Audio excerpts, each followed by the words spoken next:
Welcome back to another tactical fly fisher video.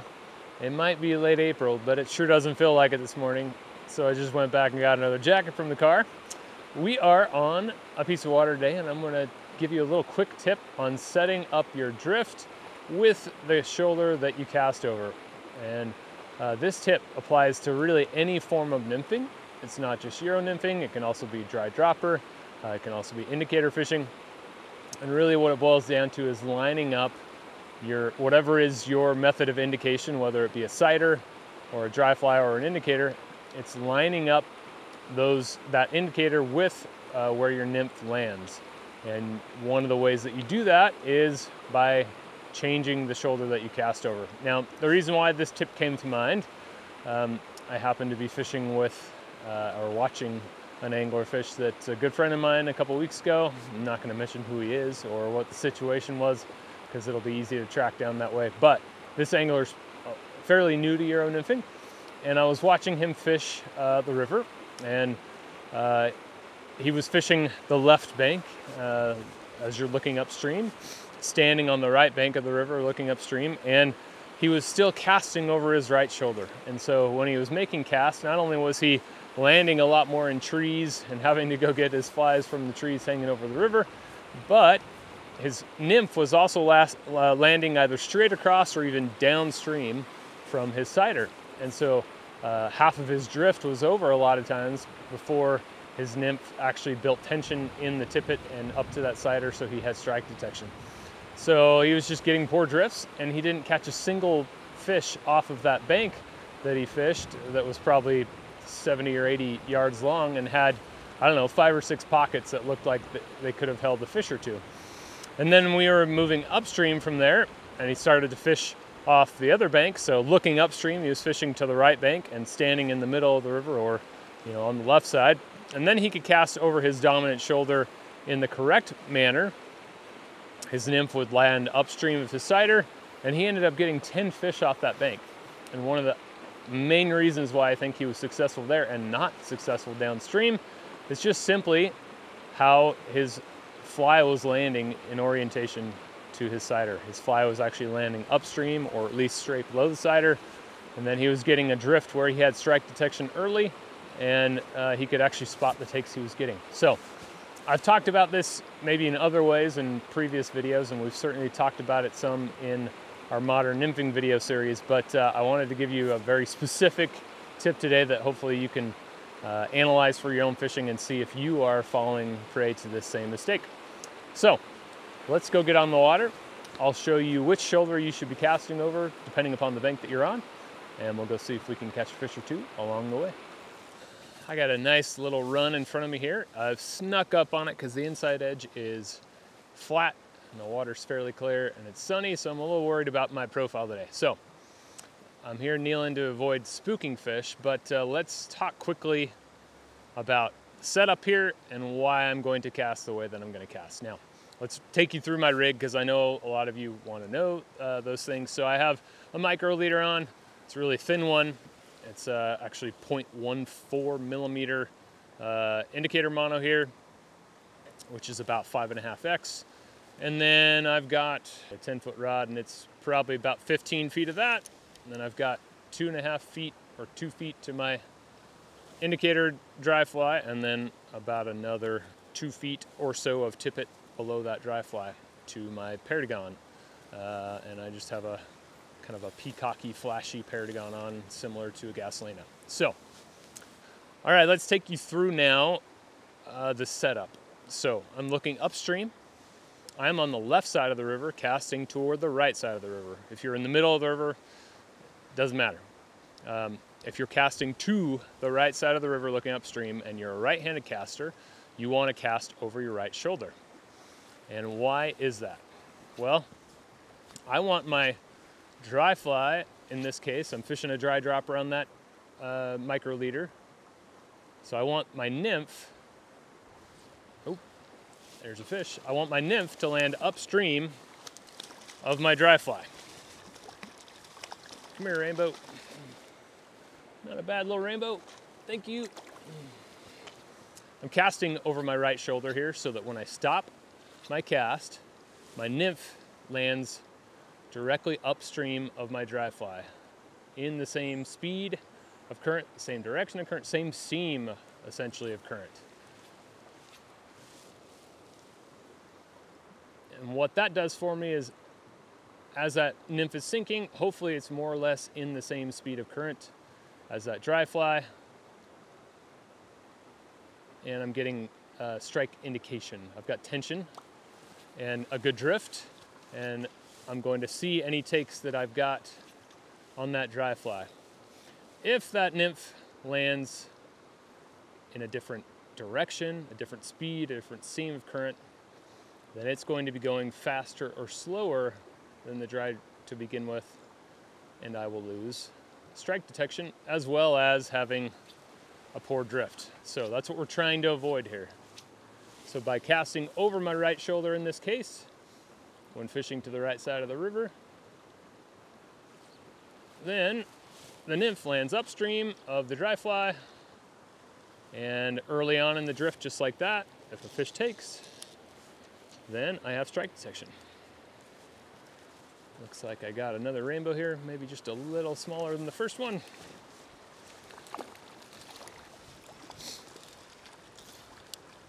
Oop, fly's already up. Say hello to the camera, Mr. Rainbow. See you later. All right.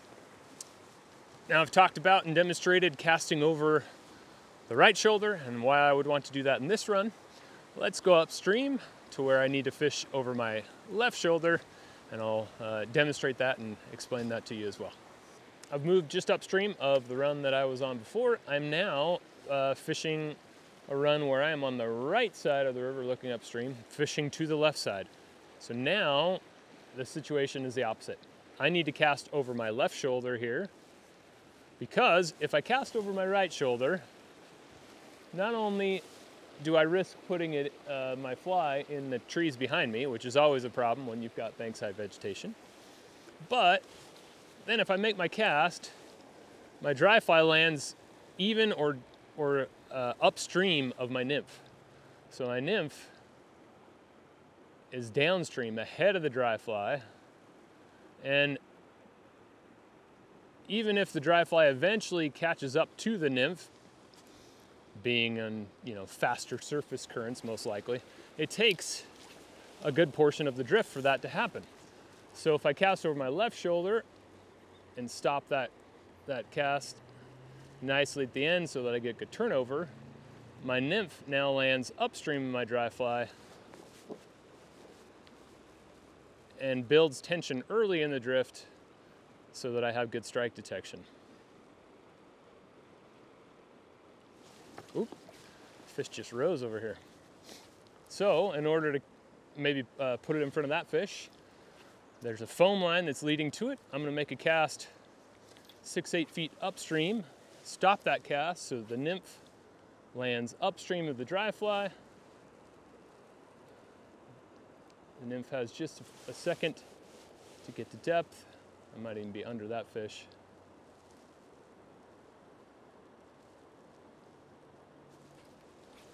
Yeah, I think I'm too heavy for him. But the point is, regardless of where I cast it on that side, my nymph is upstream of my dry fly, early in the drift, and I've got good strike detection pretty much from the get-go. Oops, and there goes the dry fly down on the nymph that the fish took below. I don't know if that was that fish that rose, but it was in the area. This time we got a brown trout. All right, thank you, Mr. Brown Trout.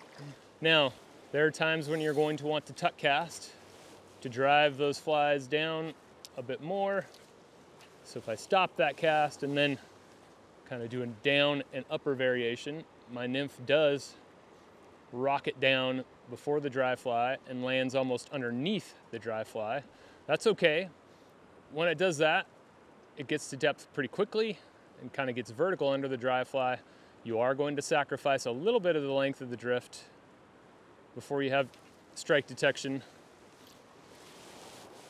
But even with that tuck cast, I still build tension after a couple feet of drift to get that strike detection, whereas if I was casting over that other shoulder again, that right shoulder, then my fly would land on the far side of the river, my dry fly would land closer to me.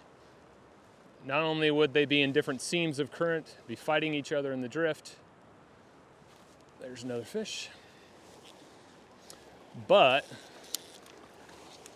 I would also not have that tension for strike detection again. So the reasoning here is twofold for why you need to cast over the correct shoulder. The one that I've been harping on is strike detection, but also that drift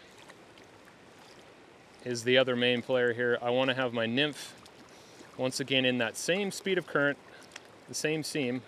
Little guy, thank you. But I want to have that nymph in the same speed of current as my dry fly, so that my dry fly is not going faster or slower and either dragging that nymph up or downstream.